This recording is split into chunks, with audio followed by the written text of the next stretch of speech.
Saúde a todos com a paz do Senhor. Graças a Deus por mais uma oportunidade e que o Senhor nos concede estarmos na sua presença para juntos adorarmos o seu santo nome e também aprender da sua palavra. Para nós ganharmos um tempo, convido a todos a abrir sua Bíblia, texto conhecido, carta do apóstolo Paulo, 2 Tessalonicenses, capítulo número 2.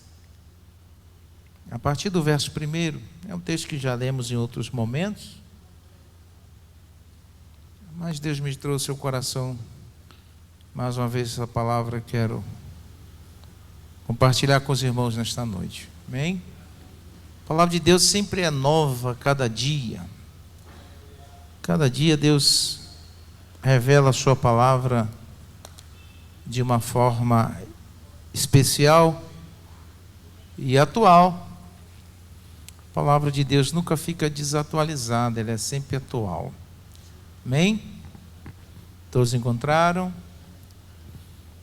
Nós vamos ler bastante, um bocado de versículo, viu? Ora, irmãos, rogamo-vos pela vinda de nosso Senhor Jesus Cristo e pela nossa reunião com Ele, que não vos movais facilmente do vosso entendimento, nem vos perturbeis, quer por espírito, quer por palavra, quer por epístola, como de nós, como se o dia de Cristo estivesse já perto. Ninguém de maneira alguma vos engane, porque não será assim, sem que antes venha a apostasia e se manifeste o homem do pecado, o filho da perdição, o qual se opõe e se levanta contra tudo que se chama Deus ou que se adora, de sorte que se assentará como Deus no templo de Deus, querendo parecer Deus. Não vos lembrai que essas coisas vos dizia quando ele estava convosco?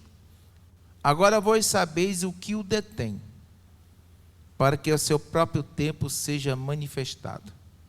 Porque já o ministério da injustiça opera. Somente há um que agora resiste até que do meio seja tirado. E então será revelado o iníquo, a quem o Senhor desfará pelo assopro da sua boca e aniquilará pelo esplendor da sua vinda. E esse cuja vinda é segundo a eficácia de Satanás, com todo poder e sinais de prodígios de mentira, e com todo engano da injustiça para os que perecem, porque não receberam o amor da verdade para se salvarem. Por isso, Deus lhe enviará, ou Deus permitirá, a operação do erro, para que creiam na mentira, para que sejam julgados todos os que não creram na verdade, antes tiveram prazer na iniquidade. Mas devemos sempre dar graças a Deus por vós, irmãos amados do Senhor, por vós ter Deus elegido desde o princípio para a salvação, em santificação do Espírito, na fé e na verdade, para que pelo nosso Evangelho vos chamou, para alcançardes a glória do nosso Senhor Jesus Cristo. Então, irmãos, estais firmes e retende as tradições que vos foram ensinadas, seja por palavra, seja por epístola nossa. E o próprio nosso Senhor Jesus Cristo, nosso Deus e Pai, que nos amou e em graça nos deu uma eterna consolação e boa esperança, console os vossos corações e vos confirme em toda boa palavra e obra. Amém? Podeis assentar.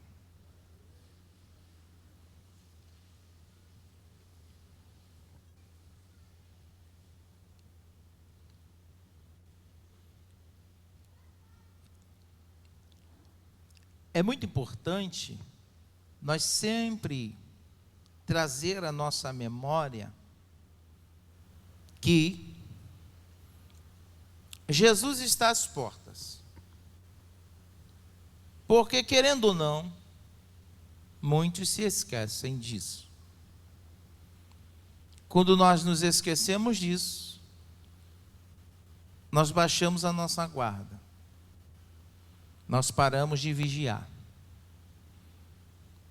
E quando nós não vigiamos, corremos o risco de cair nas ciladas do diabo, cair nas tentações, ser envolvido pelas coisas do mundo, ser influenciado pelo mundo. E quando nós não observamos e quando nós não estamos atentos, corremos o risco de cair.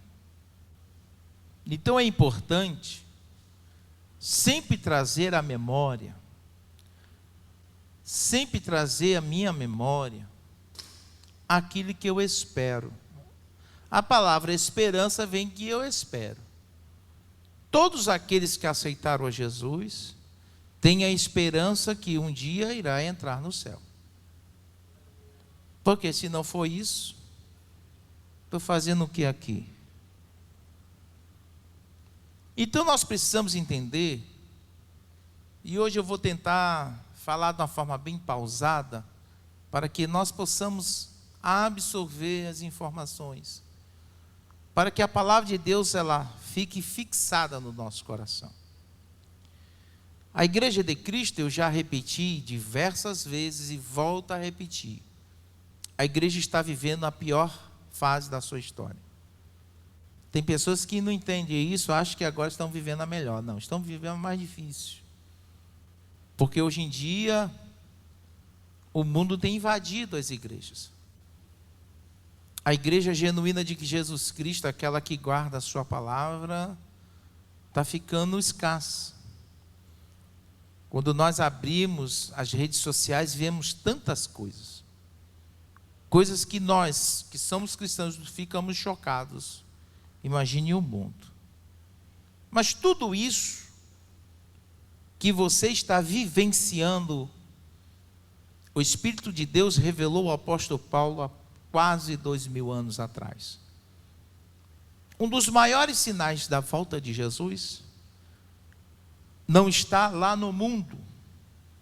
O maior sinal da volta de Jesus está dentro das igrejas. E quando eu estava lendo isso aqui, me veio ao coração, eu até rapidamente anotei algumas coisas, para que nós possamos aprender, relembrar. No capítulo 2, o apóstolo Paulo começa dizendo: ora, irmãos, rogamos pela vinda do Senhor, esperamos pela vinda do Senhor. A nossa esperança de escape é a vinda de Jesus. A Bíblia fala que a ira de Deus vem sobre os filhos da desobediência. E a humanidade irá passar pela pior fase da sua história. O próprio Senhor Jesus Cristo, quando estava revelando lá no capítulo 24 de Mateus, também em Lucas, ele vai dizendo que o mundo irá passar pela que nós chamamos de grande tribulação, por um período tão difícil que nunca houve antes e nunca haverá depois, um momento tão tenebroso que a humanidade irá viver. E quando nós lemos o livro de Apocalipse, nós vemos a ira de Deus se manifestando na natureza, a ira de Deus se manifestando na vida dos homens, a ira de Deus se manifestando de uma forma muito, vamos dizer assim, de uma forma muito contundente. Tem se pregado que Deus é amor, sim, por isso que Ele enviou Jesus. O amor de Deus foi tão grande que enviou seu Filho para que todo aquele que nele crê, e o texto vai dizendo aqui que a ira vem para os que não creem, para que todos aqueles que creem não pereçam, mas tenham a vida eterna. O próprio Senhor Jesus disse assim como foi nos dias de Noé. O que aconteceu nos dias de Noé? O mundo estava vivendo uma pior das suas fases. Deus se entristeceu e disse: eu vou destruir o homem que criei. Mas a Bíblia fala que Deus viu graça em Noé e mandou que Noé construísse uma arca. E durante 100 e tantos anos, Noé falou para o povo que iria chover. Nós estamos há quase 2000 anos dizendo que Jesus vai voltar. O tempo de Noé foi um e o nosso tempo é outro. Então o apóstolo Paulo está dizendo: rogamos pela vinda de Jesus. Existe um texto que diz assim: bem-aventurado aqueles que já dormem no Senhor. Porque aqueles que já dormem no Senhor já está descansando e já tem seu nome assegurado na ressurreição, já tem o seu nome escrito no livro da vida. Está esperando somente a trombeta soar, para que se cumpra aquilo que está lá em 1 Coríntios, capítulo 15, a partir do verso 52. Porque tem pessoas que talvez não entendam, e nós precisamos explicar, que quando Jesus salvou, não salvou a minha alma, salvou também eu por inteiro. Não é a minha alma que é salva, é você, corpo, alma e espírito, sejam plenamente apresentados ao Senhor em santidade. Então, quando Jesus morre na cruz, morre por você por inteiro. Então, Paulo vai dizendo que ele está almejando pela volta de Jesus e pela nossa reunião com ele. O verso 2 ele vai dizendo, ele começa a nos dar alguns conselhos, e esses conselhos precisam andar com você por toda a tua vida cristã.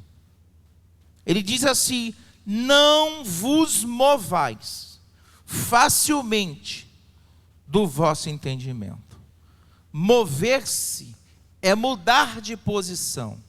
Mover-se é sair da posição que está e ir para uma outra posição. Sair do lugar. A gente, principalmente nós que somos pentecostais, temos chama-se de jargão, né? Que a gente tem que estar na posição que Deus quer. E quando está dizendo aqui, não vos movais, não saia da posição que Deus te colocou. Mas quando fala de mover, está falando do meu entendimento sair daquilo que me foi ensinado, das sagradas escrituras, daquilo que vai me fazer sábio para a vida eterna. Qual foi o conselho que Paulo deu para Timóteo? Que ele perseverasse naquilo que ele foi ensinado. Vivemos hoje um conflito, porque o mundo tenta mudar a nossa posição. O mundo tenta mudar o nosso caráter. O mundo tenta nos moldar a sua forma.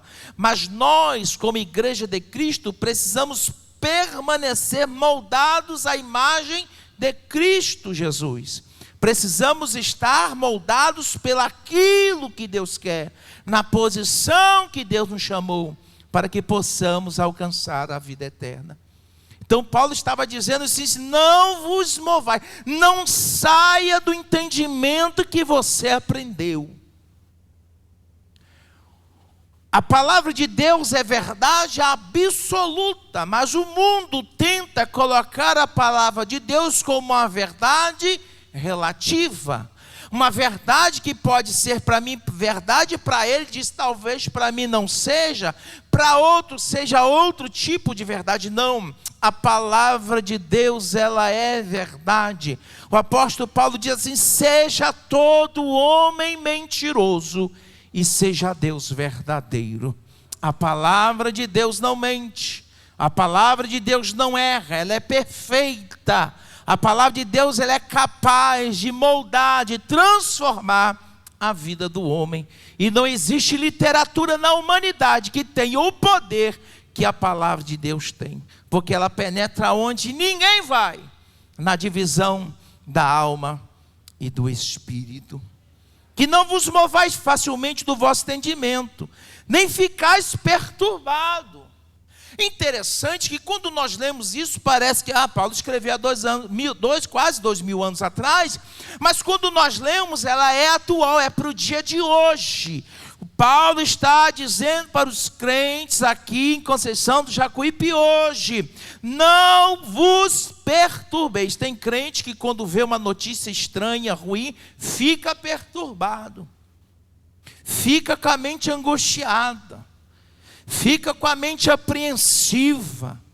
Eu estava conversando esses dias com a minha esposa e vou trazer de uma forma bem simples, bem superficial, coisas. E eu disse para ela: olha, amor, vai acontecer tanta coisa na humanidade que muitos que não têm firmeza da fé vai ficar balançado se realmente o evangelho é evangelho. Vai acontecer coisas aí, aqui o texto vai explicando. Vai acontecer coisas que vai colocar muitos em dúvida. Mas, meu Deus, será que isso é verdade? Porque está mostrando tão real para mim.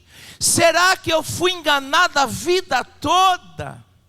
Mas a Bíblia diz que aquele que perseverar até o fim será salvo. A Bíblia diz que Satanás, ele é astuto. E se possível for, ele se transfigura em um anjo de luz. E se possível for, engana até os escolhidos. Mas nós temos o Espírito Santo de Deus. Porque o Espírito Santo que revela a Deus, é Ele que apresenta a Deus, Ele que apresenta Jesus, Ele que te faz entender a palavra quando você lê, e a palavra de Deus penetra dentro do seu seio, e você tem plena convicção que Jesus é a verdade. Ele diz que Ele é a verdade e a vida. Ninguém vai ao Pai se não for por Ele. Então Paulo vai dizendo: não vos movais facilmente do vosso entendimento, nem vos perturbeis, quer por espírito, quer por palavras, quer por algum escrito, algum livro, uma epístola, como se o dia de Jesus estivesse já perto. E aí ele começa a nos dar informações, para que a gente ficasse atento à volta de Jesus. E aí ele diz o seguinte: ninguém de maneira alguma vos engane, porque não será assim sem que antes venha apostasia. Por isso que eu disse, o maior sinal da volta de Jesus é a apostasia. Nós precisamos estar cientes disso. Apostasia é abandono da fé. Eu deixo de crer. Eu já não creio desse jeito. Eu começo a mudar meu pensamento. Eu começo a mover do meu entendimento. Eu já começo a duvidar que a palavra de Deus foi escrita, inspirada pelo Espírito Santo. Eu começo a duvidar que Jesus vai voltar.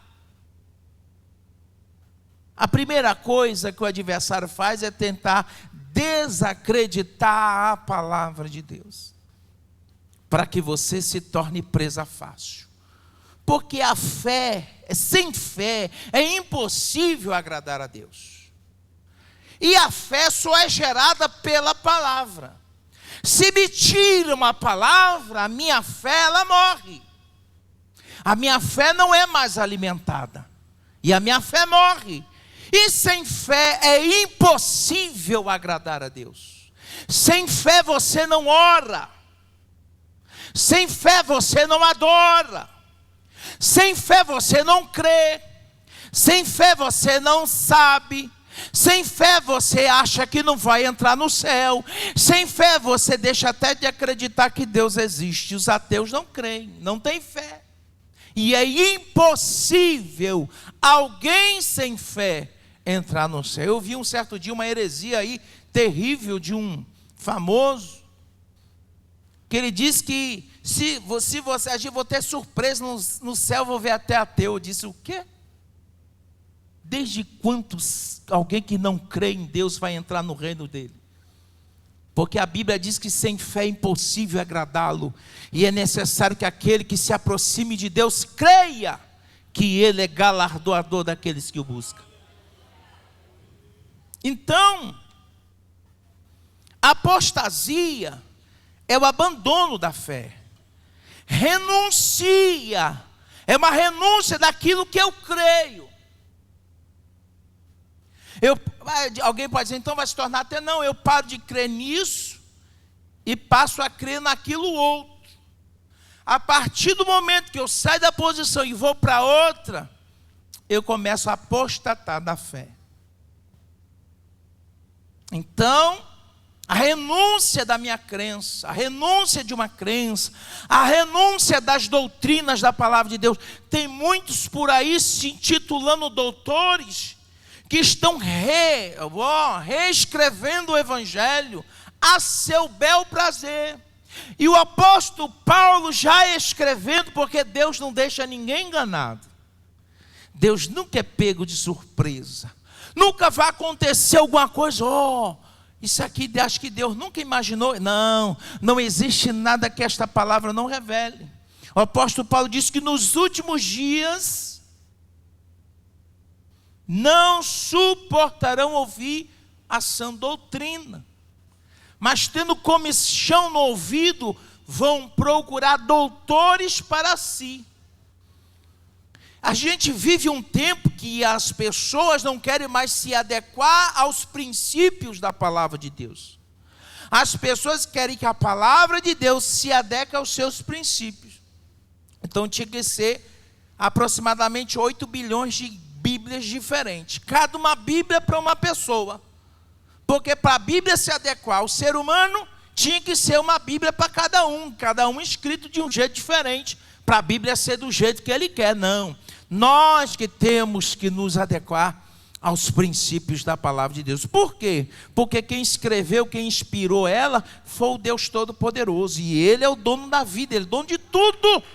Ele que tem a regra, Ele é o dono da casa, Ele que diz, é assim e assim tem que ser, eu que tenho que obedecer, se eu quiser entrar no reino. Bendito seja Deus.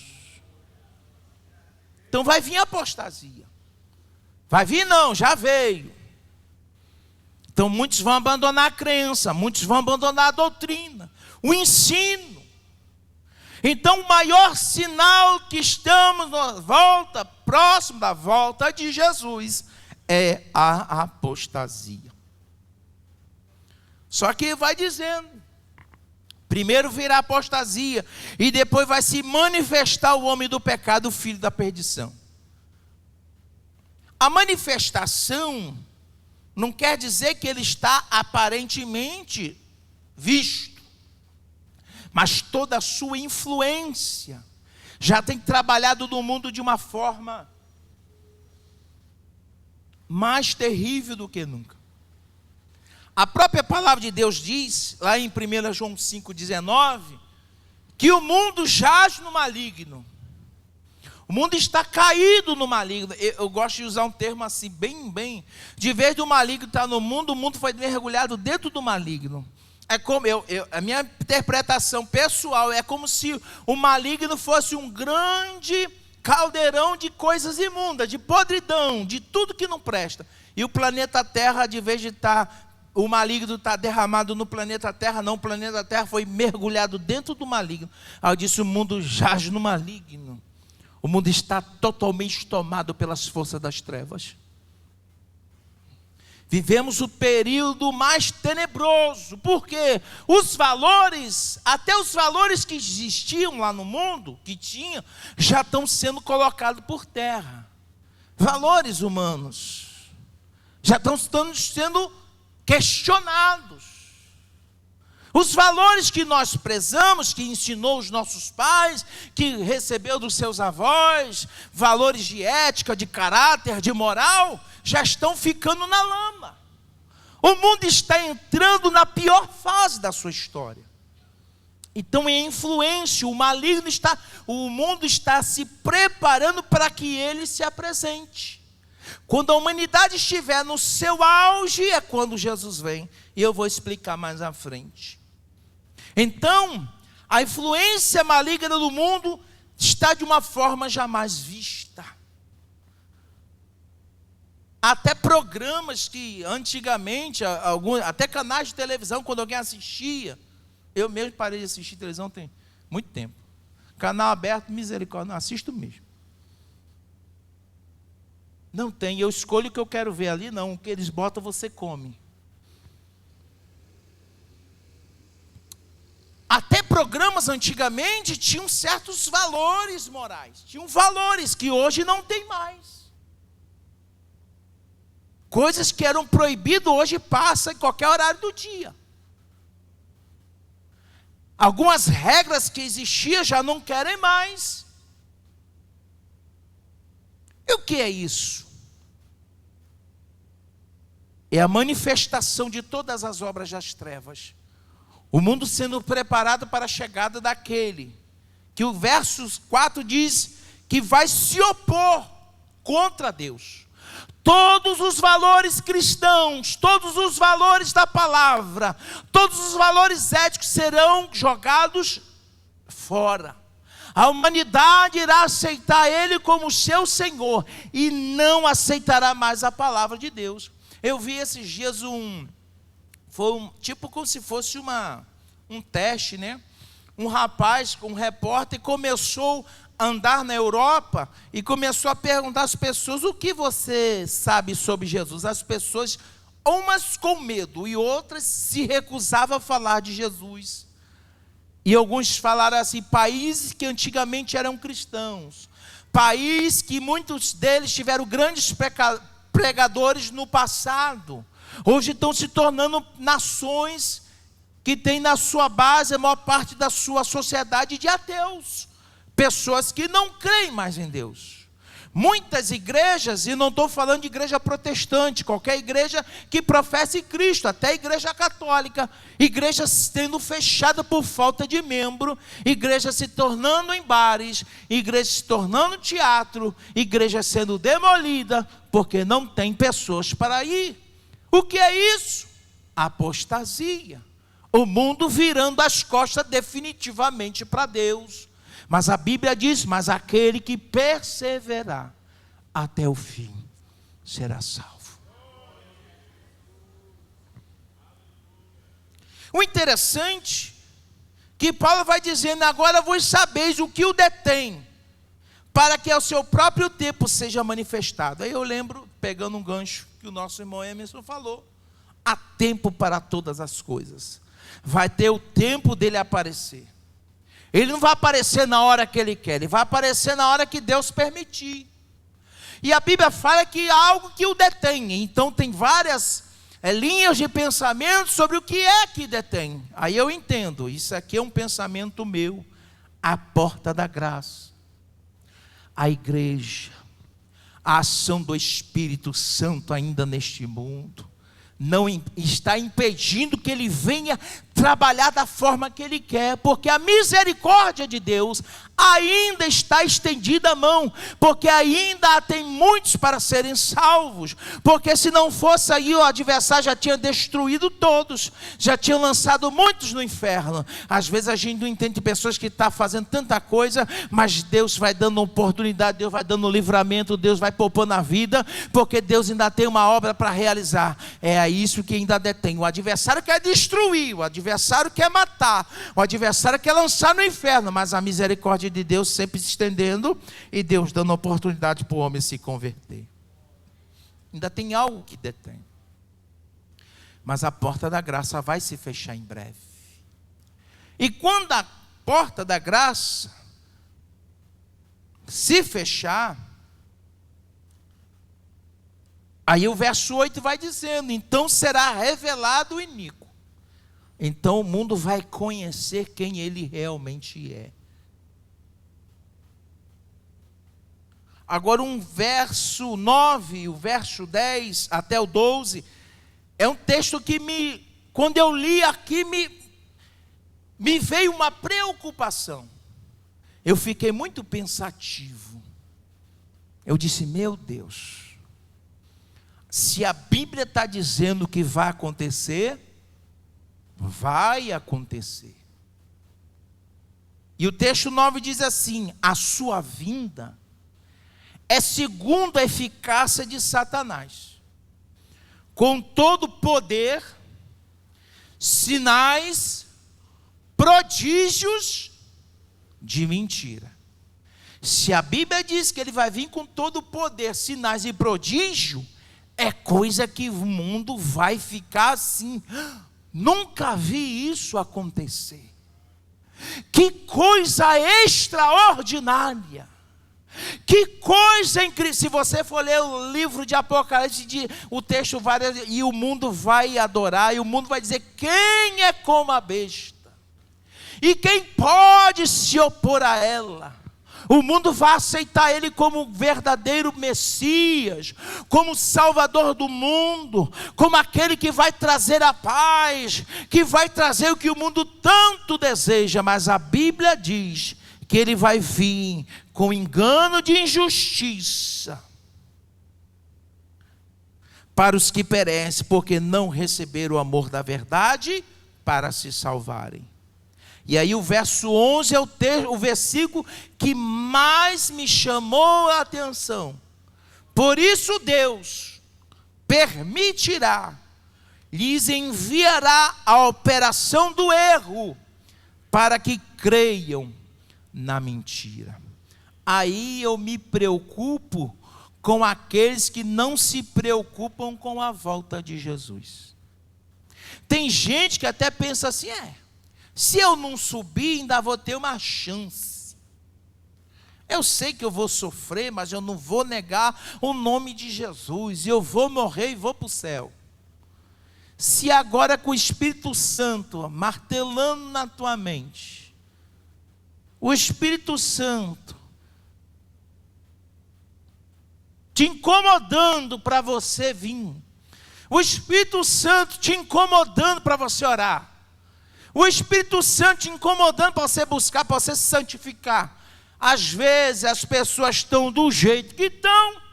Imagine se em vez do Espírito Santo de Deus estar operando, é o espírito do adversário.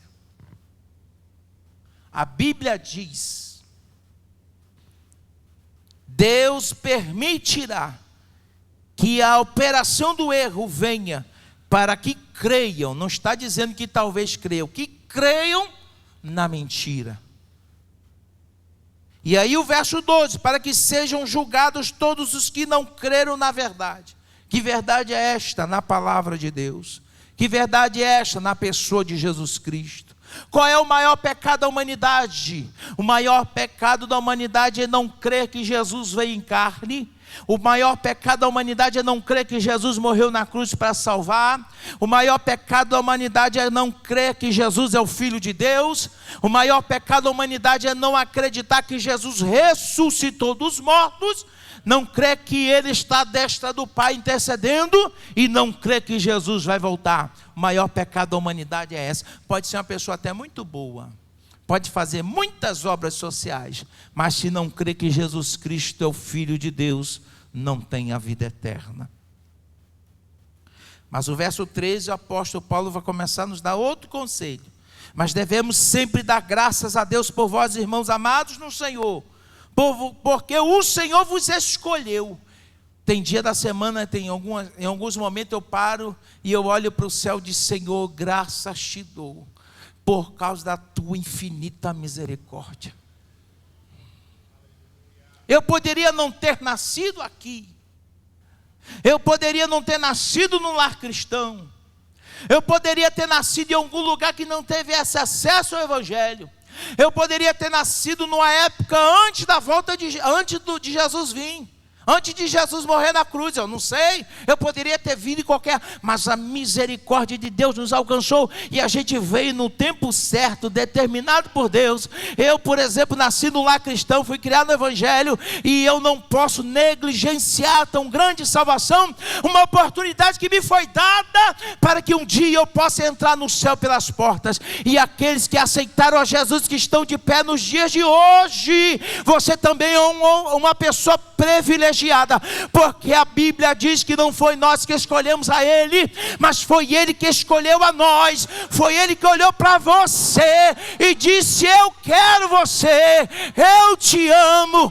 eu te quero, eu vou te salvar. E você ouviu a voz de Deus, ouviu o Espírito Santo e aceitou o convite de Deus, o convite de Jesus. Existe privilégio maior do que este? Não existe.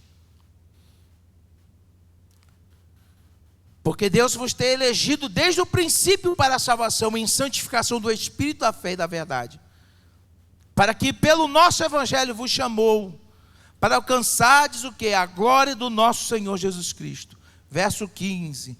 Esse verso 15, eu coloquei aqui como um antídoto contra a apostasia, que está lá no verso de número 3.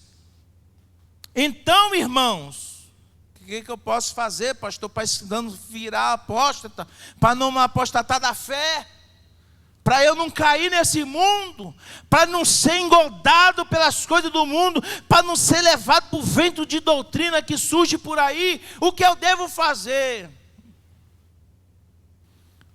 Estai firmes e retende. Reter o que? Segurar.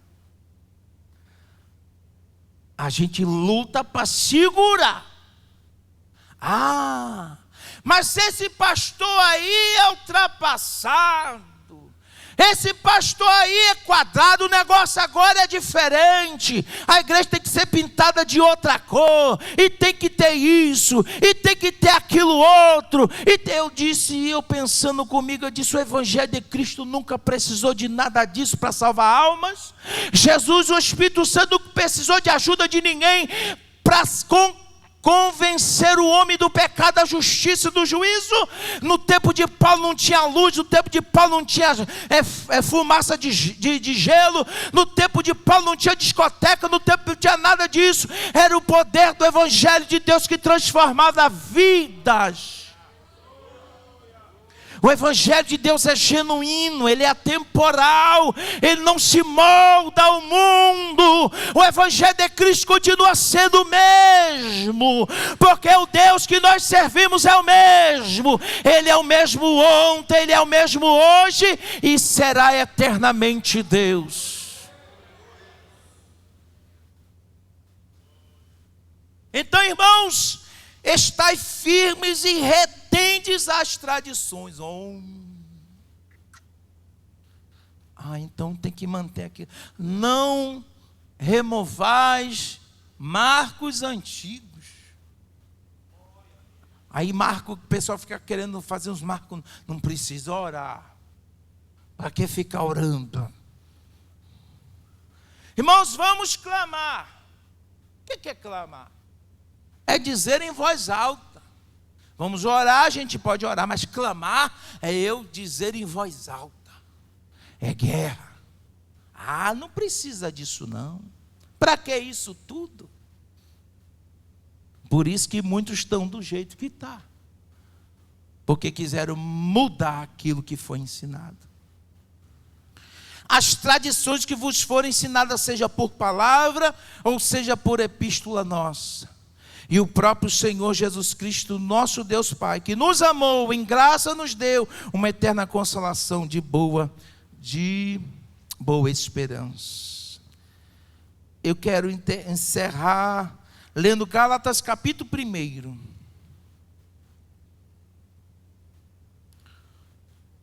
Carta do apóstolo Paulo, Gálatas capítulo 1, verso 1, verso 6. A seguir.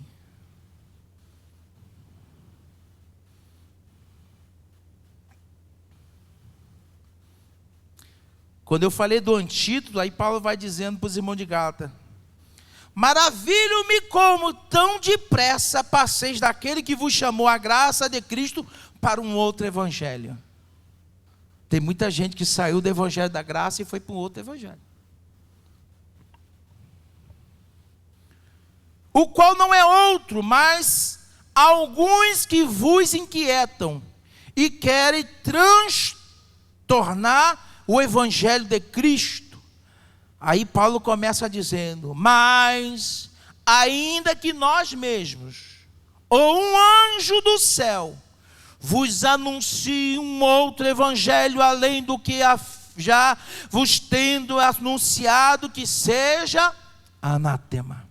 Assim como já vos dissemos, Agora de novo também vos digo, se alguém vos anunciar outro evangelho, além do que já recebestes, seja anátema. Busca agora o favor dos homens ou de Deus? Ou procura agradar a homens? Se não estiver ainda agradando a homens, não seria servo de Cristo. O tempo que nós estamos vivendo hoje, querem agradar a homens. Eu vi um pastor falando num canal sobre um livro de um líder aí, acho que ele é americano, não lembro o nome dele. Mas é o tipo de um coach. Aí ele falou uma coisa que eu fiquei assim, meu Deus, olha que nível chegamos. Ele disse que quando eles vão abrir uma igreja no lugar, eles fazem uma pesquisa de campo. E começam a perguntar às pessoas daquela região como eles queriam que a igreja fosse. Ah, eu gostaria que a igreja fosse assim. Eu gosto de igreja que não me exige isso. Eu gosto da igreja que não me exige aquilo. É porque não sei o quê. E aí, de acordo, eu disse, é o que eu estou ouvindo. De acordo com aquilo que é feito na pesquisa, a igreja ela é moldada para ganhar aquelas pessoas. Disse, interessante. Antigamente a gente abria a igreja, às vezes não tinha até ninguém, às vezes era só o irmão e o porteiro e mais uns irmãos, e começava a pregar o evangelho de Cristo. Às vezes era na varanda da casa de alguém. Um exemplo é a Ubizum, começou na varanda da casa de uma irmã, com poucos crentes, mas o evangelho de Cristo é poder de Deus. Começa a salvar um, salvar outro, salvar a família, salvar outro, e vai enchendo de salvo, e vai enchendo de crente, e a igreja vai tendo que crescer, vai ter que mudar de lugar, vai ter que construir igreja nova, e o evangelho de Cristo é assim. Não é o mundo é fazer uma igreja de acordo com o que o mundo quer, não. O mundo que precisa da igreja de Cristo, porque se quiser entrar no céu, o caminho é Jesus, mas a porta tem que ser por aqui. É por aqui que ensina o evangelho, é por aqui que te fala do evangelho, é por aqui que te diz o que tu deves e não fazer, como tu deve mudar a tua vida, como deve ter o teu caráter, como deve o teu proceder, o teu jeito de andar, o teu jeito de... Tem que aqui é a escola. Aqui é uma escola. Então, irmãos, nós estamos vivendo os últimos momentos da igreja. O que a gente está vendo por aí não é nada mais, nada menos que a Bíblia já tinha avisado. Agora você que conhece, que conheceu, que sabe, retém firme. Faça as tuas palavras do salmista. Escondi a tua palavra no meu coração, para não pecar contra ti. Fazendo assim, herdarás o reino dos céus. Que Deus em Cristo nos abençoe nesta noite, amém? E que o Espírito Santo de Deus fale mais ao nosso